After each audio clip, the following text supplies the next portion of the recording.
Welcome back. We've got a couple great sessions to finish up the day with. And the first thing we're going to do is we're going to welcome back to the stage a thought leader in the industry, a force to be reckoned with. The CEO and founder of Workman Success Systems is going to come out here with a special guest, and they're going to invite us to join them in a very intimate and informative conversation. Woo-hoo. Welcome, Verl Workman. Thanks, brother. All right. I've got a great guest with me this afternoon, and Alvaro, come on out. I want everybody to meet. Alvaro Erize is the CEO of CINC. He's in charge of M&A tech with Fidelity, and we're just excited to have you. So thank you so much for having a conversation with me, and have a seat. Love to be here. Chat a little bit. Absolutely. Okay, so I met Alvaro, how many years ago was it? I'm trying to think. 5 years ago? Yeah, something like that. So Workman Success Systems has had a long partnership and friendship with CINC. And we appreciate your technology and all you do. These are the people who love all the leads you generate. Give Alvaro a hand. They crank it out on leads. Thank you. So we were having a conversation at dinner at a conference recently, and we just started talking about some of the things that are going on in the industry. And a couple things that I know about Alvaro is he's a good man, he's a good father, he loves his 2 children, and we both met our wives when they were too young. Yes.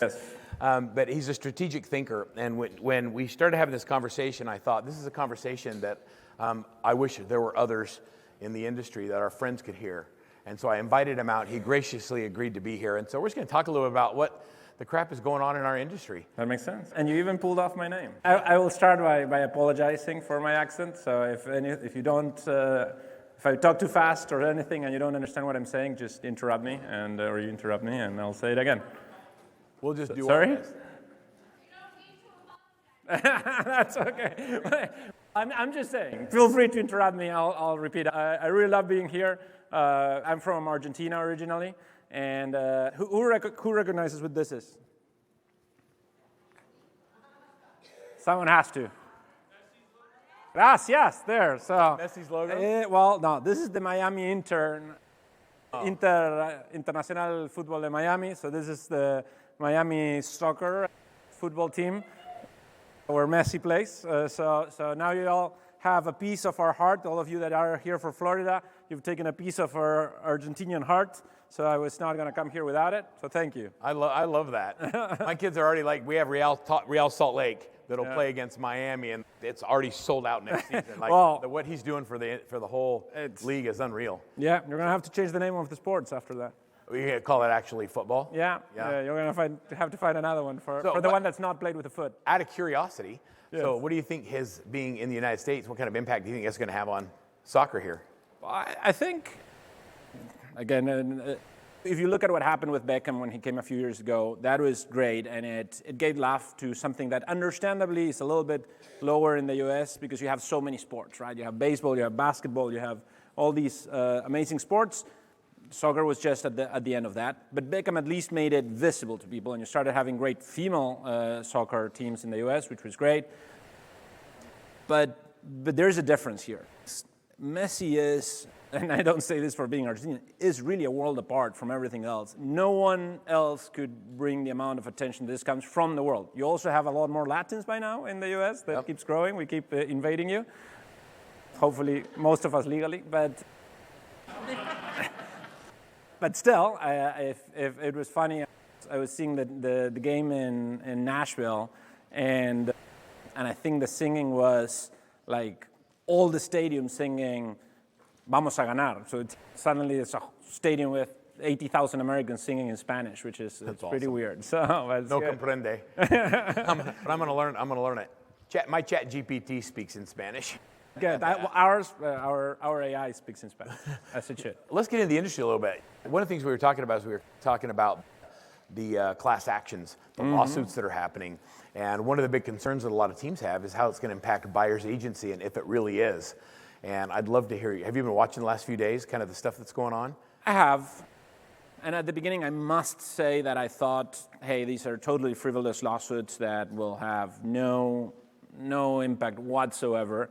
And once you have some big player settling, even though that's not admission of guilt, it goes, okay, so this is something we need to look at, right? Now, I'll preface this a little bit by saying, so that you know where I'm coming. I'm a libertarian, I'm a free market thinker, and I believe in efficiency, right? So I think things always evolve towards efficiency, unless humans try to get in the way of it, especially governments, but generally, no matter what, things trend towards the most efficient model. And in most things, the US has the most efficient model. And so in the rest of the world, buyer's agents mostly don't exist. You have the seller agent, right? That's the only agent. That supposedly represents both sides, but only one is paying. And so one would say, well, maybe that's more efficient. I haven't gotten divorced, but if I ever, which I don't, I wouldn't want to use my wife's lawyer. Right. And so that's just not, you have two parties that want to come to an agreement, and it's a complex transaction that requires advice. And so it's logical that you'll have an advisor on each side. And the US actually discovered that makes everything better. Sellers, sometimes reluctantly, but really are voluntarily sharing that commission because of the value that buyers agents bring. And the level of efficiency that the US real estate market has is because of that. So, do I think that a frivolous lawsuit will break what efficiency trended to? No, I think it's impossible, and we can go into that deeper. But now, can it change the cosmetics of it? I think it could. So the biggest one is, so the argument is, I didn't know that my buyer agent that's been working for me and taking 48 of my calls was not getting paid at all. Was getting paid somehow, right? And okay, so we're gonna need more transparency, quote unquote, even though in my opinion it's obvious, about the buyer's agent's commission. So that could be it can be as innocuous as one more disclaimer out of the 4,800 disclaimers that you put today on everything you do. In the US, I take my kids to a birthday party and I have to sign my life away. So it could be one more of those, right? Or in the most extreme case of reaction to this, it could be that you split the commission officially, right? It could be that, now the seller is taking 3%, the agent from the seller, and then the buyer takes it from the buyer. Money's money in a transaction when there's a price in the middle. The only real thing that would make a difference, that would break this, is if the buyer could not draw on the mortgage to pay that part, right? That would break it.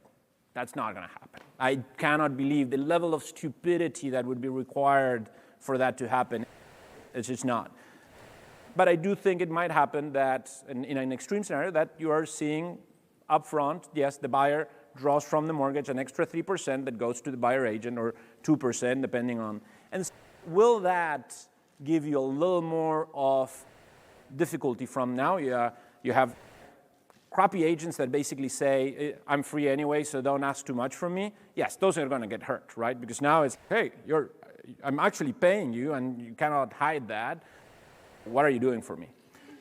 That's actually good for good agents, right? Good agents want to compete, want as much transparency as possible, and would rather people say no to the agent that is providing no value, because they're going to have to prove their value. From our point of view at CINC, what we think is, okay, we're going to have to give more tools to the buyer agent to make their value more explicit. The value is there, it's obvious, but we will have to, you go to a listing table, and you have to justify your value, right? You have to say why they should choose you as a listing agent. As a buyer agent, sometimes you don't. You probably are going to have to do it more often. But in my mind, that's only going to help good agents win business from bad agents.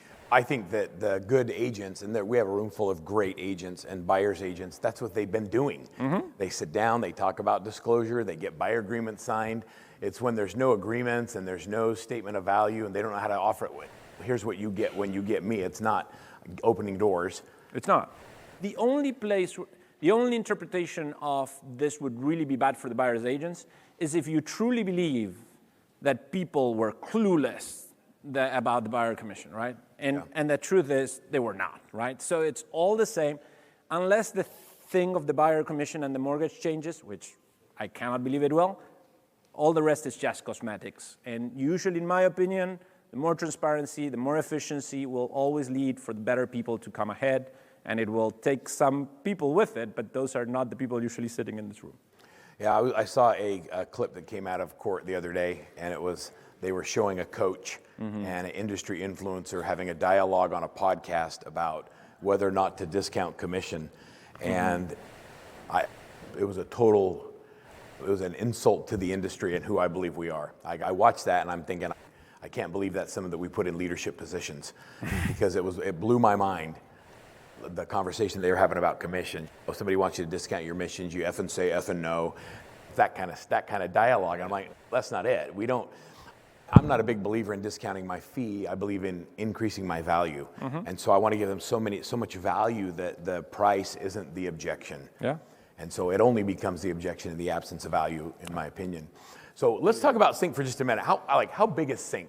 Do you guys really generate enough leads? Or how many leads are being generated? We generate millions of leads. So we have some 4,000 teams with us, and depending on the team, we have teams that uses mainly for the CRM and get some leads, some 20 leads a month, to teams that are getting 1,000 leads a month. And so it's a little bit of choose your own adventure. I don't know if you had those books here too, but that where you so our goal, I always said, for me, CINC or any of the companies that you could use for this kind of things is you need to find a way to profitably scale your company. Usually, the difficulty is the most profitable things in your company are the ones that generally are not scalable, right? They come from private equity, and you go and do more of that organic business that has no cost of sale. Yeah, great. I would if I could, but that's difficult, right? So what we try to do is, and I think what every true unified platform should do, is try to give you a way of you're getting leads, that you know how much you're paying, then you're working them, you can know exactly how much you're converting, then you're getting to know what your ROI is, and then you keep investing on it so that you get more of that. And eventually, that becomes one of your true pillars of revenue, where at the beginning it's more of an effort and an investment up front. It should become, for me, it's like cheating a little bit. Like if you're born into real estate and you have a roller deck of 20 years or 3 generations, then you can just do your sphere. Or if you move into a new city and you're willing to wait 5 years to become big, that's fine. You can every day, you do good business, you get more referrals from it, right? But if you want to skip ahead, if you want to be able to grow 3 years ahead of what you would have naturally organically done, then online lead generation, in my opinion, is the only way. And unfortunately, online lead generation is very difficult and can only be done if you have a supporting system that allows you to tackle it in an efficient manner, right? You're a big numbers guy. You love the data behind it. Give me some numbers. Everybody has different opinions. It doesn't matter if you're a Boomtown or CINC or a KV Core or any of the high volume lead generators. Everybody tells you what the numbers should be. What should an agent expect in conversion and industry-wide? Like when a lead comes in off of a high volume lead generation, what's the value of that lead? And when do we get to realize it? I'm very impatient. Anybody else impatient? Like I want them today? Impatience is good. It leads you to action, right? But then it has to be with long-term vision. And so I will absolutely give you because I hate people that talk with abstract numbers. I will give you real numbers because we've looked at over 10 million leads over 5 years. So I have very specific numbers. But before I give you the numbers, I will tell you the numbers that I think you should be looking at. When people talk conversion, they don't even know, what are you talking conversion? Conversion from what to what? From lead to close. Okay, but from all the leads, or only the ones you didn't trash, or only the ones that you actually got to have a conversation with? And how do I compare that with a Zillow lead that is worth $300? Or how do I compare it with a Zillow Flex that actually I'm paying zero upfront? So it's magic money that comes without anything upfront, right? And obviously it's not. It's actually very expensive because you're paying at the end of the transaction, but you're paying much more. So the way that I look at business, if I can leave you here with one, at least, point of view from me is, the ultimate is to measure ROI, but that sometimes can be difficult because of time. The easiest way, if you want to grow your business through online lead generation, is to think of cost per sale. So in your business, you have fixed costs and variable costs. The good thing about fixed costs is that the bigger that you grow, who cares, right? Because by then, you're liquefied between all your growth. Variable costs suck because the more you grow, the more that you get hit. And if you are unprofitable on a per transaction basis, then you're growing into bankruptcy, right? So for me, how do I measure that? again, cost per sale, because you're going to pay that every time that you make a sale. So what I do is say, how much money did I have to put to get one sale? So if you are in, let's start at the end. If you are in Zillow Flex, how much do you pay? 35%. 40 now. Going up. Yeah, so let's say Going up. 35%, what's your average commission here? Someone throw me a number. Okay, so you just paid $3,500. That's your cost per sale. Whether you paid it up front or at the end, we can discuss it. Always we want to pay at the end, but you have the money on the shoulders to pay up front if it makes more sense, and you shouldn't sacrifice that, but we can go into that. Okay, so a Zillow Flex on a 10,000 commission is $3,500. If we think a 12,000 commission, which is the average for the US today, is $4K. You're paying $4,000 for each transaction. Okay, how much do you pay in a Zillow normal lead? If you pay $300 or $400 up front, It's gone way up. The cost per lead, we just did the math the other day, Christy. Where's Christy? What's that? Oh, she's in the back, yeah. Cost per sale, Samantha, what was the number? or cost per lead, $750. $750 a lead. And if I asked you, what's your conversion? So how many leads do you get from Zillow till you get one sale? Right now, maybe 32 a month. Yeah, so you get 32, and how many do you close a month? Last month I believe we closed 5. 5. So that's a great conversion. She got 15% conversion, right? 5 out of 30, even though you should measure it in time, but I won't go into That's probably that. what it is. It's the backlog of leads. But still, today, if I forget about the problem of time, you're getting 5 sales out of 32. That's a 15% conversion. That is awesome, but is it, right? It means I'm going to put you at 20% conversion. So you're converting 1 in 5, just to make my math easier. 1 in 5. But 1 in 5 at $750 means, you're paying $4,000. Yep. Because you're buying 5 times $750 to get one sale. So that's great. For me, a well-done SEM play, so where you're paying Google leads, Facebook leads, which we can talk about that, at a very good price, you are getting a lead, you should be getting a lead for $6, $8, $10, depending of where you are, right? And now when you ask me conversion, I go, they should tell you the real conversion. Anyone that says, oh, it's a 5% conversion is probably either lying or doesn't know what they're talking about, or they haven't specified from where to where they're measuring. If you go from every lead I bought, whether it's crap or whether it's good, to how many did I close in the end, I can tell you after looking at 10 million leads that if you're getting a 1% conversion, you're doing a great job. And that 1% is not going to come in 6 months. You're going to get half of that. We can talk about that too. But you still need to work for 2 or 3 years to get that 1% conversion going. But 1%, is that good or bad? I don't know. Let's see. You have to buy 100 leads to get one sale. If you're paying $10, 100 leads is $1,000. So it's $1,000 versus $4,000. And if you're a team that you're keeping only half, if your total pool of dollars is $6,000, paying $1,000 versus paying $4,000 is a huge difference. Your margin, there's so many teams today that are growing into bankruptcy by putting all of their effort into low margin sales. Now, if you convert Zillow at 50%, 1 in 2, then that's okay because you're paying $1,500, right? You're paying 2 times $750. So that's the way I look at it. It's how much money am I putting in for every sale that I have, and that allows me. Now, are all sales made equal? Some might be, of course, different prices. So if you have a source that has high price, that's good. Are they all the same effort? No. So SEM will take more effort than that referral. You have to work up front. You have to risk up front putting the money. All of those things that make you a team. That's why you're teams, because agents cannot do that on their own. That's why they come to you. And that's why it's also difficult for them to leave you. While at a referral, it's very easy, right? So again, I'm not trying to pitch, and as a disclaimer, CINC has a referral program, like Agent Pronto, ProLink, which is just like Zillow Flex. And I always tell the teams that work with us, do it as a nice addition of an easier sale for some of your people. This is not what you grow on, because if you grow on this, you're paying me too much money for this closing. And I'll still charge you that full amount, but I'm telling you, you should be doing the other thing if you have the courage, the resources, and the forethought to plan ahead. You talk about the long term to get to 1%. Mm-hmm. People think that if they turn on a platform in 90 days, they haven't got an ROI, they want to cancel it. How do you keep people engaged, and what are some of the best practices long term that you'll keep people so they stay longer? So for us, our biggest learning out of these years of looking at this is we got the courage after looking at these numbers to really put our playbook together.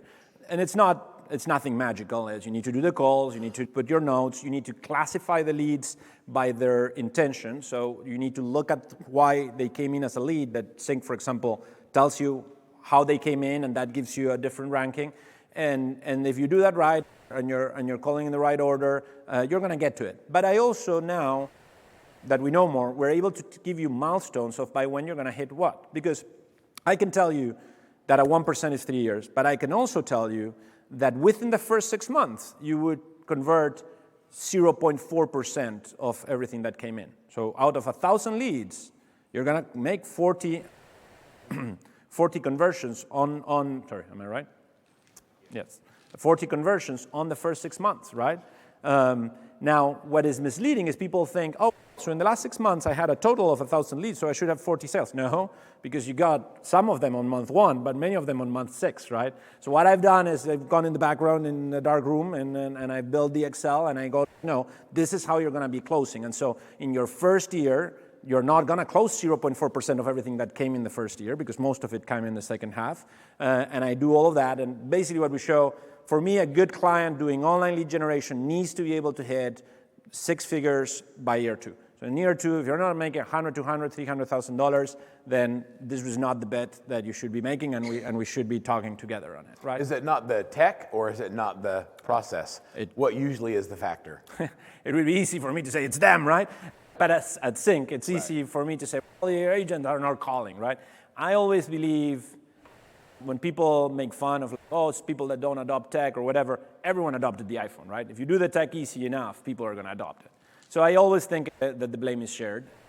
And I think in the last year, since we did the manual, it got much better. So clearly there's something we could do that would help them out.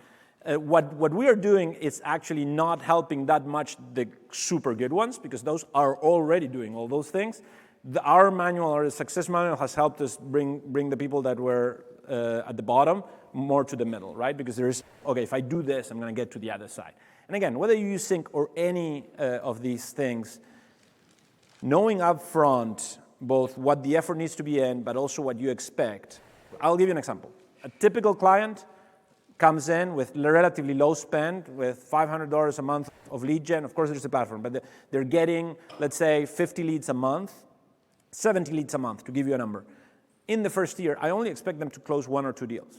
Now, those 1 or 2 deals will pay for the platform and the lead gen and et cetera, but with that same performance in the next year, they're going to close 7 deals, right? It's not that they got better in the second year. It's just the question of time, right? So in the second year, you're closing leads from first year, and you're closing leads for second year. So your numbers accumulate. And then ongoing. So I want you making 100, 200, 300,000 in year 2, and from there, you're going to get to your 1%. And once I get you to a 1%, which is another thing that I like to say, if I have a client that converts at 4% and a client that converts at 1%, does that immediately mean that the 4% is better? Obviously, if I'm asking this because my answer is no, right? I'd rather have you converting at 1% and scaling your business than you staying super small. And again, I usually don't push clients to grow because I know all the pain that comes for it. But if you, for optimizing that one sale, are going to stay this small, you're not going to go anywhere. So I need to get you to the 1% and then help you to scale. And because think about it again as cost per sale. A 1% conversion gives you $1,000 cost per sale. A 2% conversion means that you're only paying $500 per sale, right? But you're making $10,000 in a sale. Would you rather do 10 transactions at $1,000 or 5 transactions at $500 of cost? Obviously, you would go to paying a little more, but go to the higher number, right? But if it starts eating where you're not making money on a transaction, that's where the curve turns against you. So I want you at a place where you're making good money per deal, and then I want you to grow as much as you can with that. So you guys like his thought process on leads, like thinking through it? See why I want him to spend some time with us? All right, so what about ROI? What should an agent expect? I spend $1,000 in ad spend or $1,000 in social media, Facebook. Yeah. What should I expect as a return, ROI? If I don't say anything else, if your cost per sale is $1,000 and your average commission is $10,000, you got 10 times your money, right? If your cost per sale is 4,000 and your commission is 10,000, you got 2 times your money and a half, right? And so I would want to be making 6 times my money or something like that. Now, 4 times is good if you're going to grow, but it's just, in my opinion, just more difficult. We talk about ROI, and it's just a more complex math. As long as I'm doing sales where I'm making good in, I would measure, if I was all of you, and I talk with the clients where we have more of a personal relationship, I would go 1 transaction. If I forget all the fixed cost, 1 transaction, how much money ends up in my pocket in this transaction, right? Once I paid the agent, I paid my cost per sale, how much money did this transaction end in my pocket? If that number is at a level where you're happy with it, then just do more of that. If that number is too low, then instead of trying to do more, try to do better, right? And my personal sweet spot is I like to have a cost per sale of around $1,000 to $2,000 and grow from there, which is similar to saying if you have a 4, 5, 6 times ROI, I would focus on growing. If you're getting a 2 times ROI, you either need to change your lead source or you need to change your processes and get better. That's great. That's great advice. And a lot of people are trying to figure out right now, as the markets slow down a little bit, where do I cut? Who do I cut? And how do I figure out where it is? You got a roadmap of what your ROI should be on your spend, whatever your lead source is, from a general perspective, right? Well, we're going to run out of time. I want to ask you a couple other questions. So I want to talk a little bit about the future. Before, even if we run on that, biggest mistake I've seen make, and I want to preface this by saying, like, CINC doesn't make money on the lead gen. You pay our platform, that's how we make money, and then the lead gen is more on what the client wants. And so, but the biggest mistake I've seen, and I saw it in 2020, is people pulling back on lead gen, and and I've done this in our internal masterminds where I, with permission of the client, put it up in there. It's like, this client was spending $30,000 a year and making some $500,000 a year, right? This year was tough. So when they got to that decision, they said, I'm going to have to cut back. And they cut from $30,000 to $20,000 in spend. And they went from $500,000 to $300,000 in revenue, right? And I'm like, how? Why? Like, I understand in a tough moment you're looking, and this is the most easy lever to pull. Because it's the easy lever to pull, you should really think before pulling it, right? That's the way life works. And if you're getting good ROI on your lead generation, whatever you cut is as ridiculous as you can be, right? Because you're going to lose 4 or 5 times whatever you cut. So that's not going to put you in a good place. Now, if you're not getting ROI, I get it. Or if you were launching into this is my first, I understand timing and I understand cash flow concerns, but the idea of these are tough times, so I'm going to pull on this lever here, you're going to be hurting. For every dollar you saved, you lost $5 of revenue. So don't do that. No. And my clients go, that's a facepalm moment when I put it, because it's immediate. And the proportion maintains itself. I cut $10,000. I cut a third of my spend. I got a third of my revenue less, so I gave up $200,000. We're teaching our people to lean in and take market share right now. And so we want to grow. We don't want to go backwards. So just know that's a message and a theme of our conference. So let's talk about what's new and exciting. What's coming up and new? How's AI impacting high volume lead gen as an industry? Are you seeing some things in there? Are you doing some things that is going to impact is it going to bring the cost of leads down and the conversions up, do you think? So the cost of lead, I don't think it will come back through AI and come down. It's just the cost of lead has more to do with how many people are looking for houses at the same time, and then how good it is the person that is actually doing the job for you. But that's a zero-sum game between the different things. I believe we're the best at lead gen, but that's because other people are worse than us, right? What I mean is if AI brought everyone better, then the cost per lead should be the same. Got it. I think where AI is really going to make a difference, although I still don't think that it conceptually changes the game. But of course, today, if you don't have a texting service that is powered by AI, I don't know why you're not doing it. People want instant gratification. They want to be engaged at 3 a.m. They want all of those. Someone doesn't, but most do. If they're searching, they want a text. And it's a great. Now, we can talk about good AI versus bad AI. If we had time, I would say why we believe in making our AI relationship building and not transactional. Most AIs are built in a transactional manner, and they're training the AIs to do what you train your agents not to do, which is be purely transactional. How many bedrooms? What are you looking for? Where are you looking for? But I don't think we have time. I think you have to have a good texting support. Now, if when you put in your texting support, you stop calling, then you just hurt yourself. And I tell that to clients all the time. This is additive. It doesn't replace you calling. Do I believe that AI will replace the calling itself? I don't believe so, because I think relationship building is important. Once you get someone on the phone, you don't want to waste it on a robot. You want to be building a real relationship. Texting is fine. Where I think AI has done a stepping stone for us, and this is what we're releasing now, is the ability to do SEO at scale. So if you've ever talked with CINC, we always say, look, we do SEM. SEM means advertising, paid advertising, right? And we do that because it's predictable, because it's scalable, and if you give me more money, I'll get you more leads, and you'll convert and make more money in return, and we can all put a line from A to C. SEO, which means organic placement, is Google decides to put your site at the top.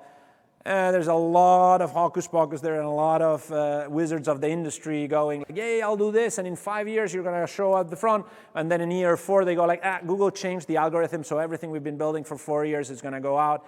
And so for me, because it's so, I'm not like, that's great, there's people that are good at it, but it's a bet that is more difficult to predict, and it's something that we didn't feel was scalable. And so that's why CINC didn't focus on it.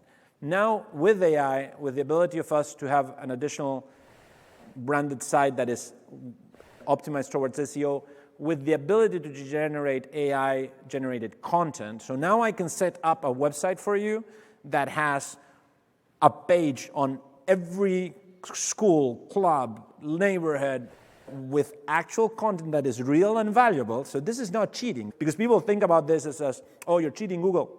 You're not. Google wants you to provide value. If you put a page that has super relevant information in a lot of super niche things, now your SEO is going up. And so now it's the first time that we see the ability to do it at scale, and that's why after 7 years, this is the first time that you'll hear CINC say, oh no, we're really going into SEO, and we are going to sell to you a site that without spending $10,000 extra a month on that is going to get you SEO. Why? Because it can be done at scale through AI. So does anyone else think that's interesting? How everything's going to scale and change. The AI is going to help us, but it's not going to replace anybody. I'm not feeling that. Again, we would go there more into politics, but if you think everyone in the 80s, 60s thought that machines were going to replace humans, everyone was going to be out of a job, right? It's fundamentally misunderstanding economic theory, because what generates the job is the demand for services. What does is people change what they do. There's not as many Americans working in factories as there were in the 60s. America still has had full employment for a very long time. So that doom of those jobs are going away never happens. Because if all of our jobs just went away tomorrow, we would just all have more time to dedicate to higher purposes, which is what the human being does. And so ultimately, if you ask me to predict, I'm not, like, you have guys that are in AI at the front, I wouldn't compete with them in doing predictions there. But what I'll tell you is, the more stuff we don't want to do that gets replaced by someone doing it, the more time that we will spend on doing stuff that humans want, and there's always going to be more demand for that. The things that are easy and we take them out of the way, they become our bar, they become our table stakes, right? And we go for the next thing. That's why most Americans work in problem solving today. No one works in like super monotonous jobs in the US, or very few people do, right? That's a good thing. So ultimately, I do not think that. I think it's fascinating. If there was something you could share with this audience of high performers, maybe what they should focus on over the next 90 days, what would you tell them to focus on, or what would make the biggest impact on their business? So we're in a super tough market, right? We all know it. There's one reality of this market. There's one reality of real estate, which is it's different shows, right? But if we have COVID for a year and there's no shows, it's not that there's going to be more demand for shows after. There might be, but it's something that if you didn't do it, you didn't do it. Moving is not like that. Moving happens, and you know it better than me, because of fundamentally life-altering reasons. You get divorced, you get married, you have kids, your kids leave your house, or you're a kid and you suddenly become an adult, right? That didn't go away. If you're holding on to living with your ex-wife for the last 4 months, you're still going to move out, right? And so there's a small chance you might get back together, but more chance that you're killing each other. And so that demand is inelastic. And so the demand for moving is still there. And different than the crisis of 2008, the problem here is supply, because no one wants to move out of their 2% mortgage. And so if once construction catches up, okay, all that demand is going to continue to hit. And so I do, whether it's 6 months from now or whether it's 9 months from now, I do not know. But what I know is that whatever business you're not closing today, someone, not necessarily you, is going to close it 6 or 8 months from now. Which is what I said in 2020. If you look up a webinar of mine back then, it was like, when everyone was like, stay home or don't do like, I was like, just, whether it's on the phone, over Zoom, or in person, you choose your thing. But if you're not generating relationships at the moment, if you're being transactional and you're going, oh, if you're not looking for 12 months, I don't want to talk to you, then you're out of business when this comes back. And so for me, what I'd say, the one thing that I would say today is you need to be creating relationships. I know that sounds obvious, but it's not, in the sense of, if you're being transactional and anyone that has a long time or has something that makes you think that they're not going to transact for a while, you're leaving them on the side, you're preparing yourself to be out of business 9 months from now. While on the flip side, we know now that actual chances of establishing relationships, and we see it through our math, are higher today. So transactions are lower, but relationships being built are higher. So invest in that. If you don't want to go into the online lead gen game today, don't do it. Do your sphere, do your thing, but invest in those relationships now. You should be working harder than ever. And if you do want to go into online lead gen, or if you are in it, this is a great moment to invest in it, even if the numbers seem a little tough in the upfront on the pickup rate, right? Go invest in it, because those relationships, those people are going to move. There's more 25-year-olds living with their parents in the US right now than since the 50s. That's not going to maintain itself for the next 5 years, or we're going to have a lot of people killing each other. So think of that shadow demand. You're already having demand here and supply here, and you have the shadow demand that you're not even seeing. So all of that is going to come. The question is just when. So the only thing you can do is be creating relationships and be ready for that moment. I love it. I hate that we're out of time, but I thank you so much. Can we give Alvaro a big hand? And thank you so much for being here. And as you talk about relationships, I'm grateful for the relationship that we have. And I do too. And I think you do, like in these times that are scary, being able to get together in a place like this and take those leaps into making investments, not just of money, but of time and of effort, and not losing faith, is huge. Thanks, Alvaro. Thanks, everybody.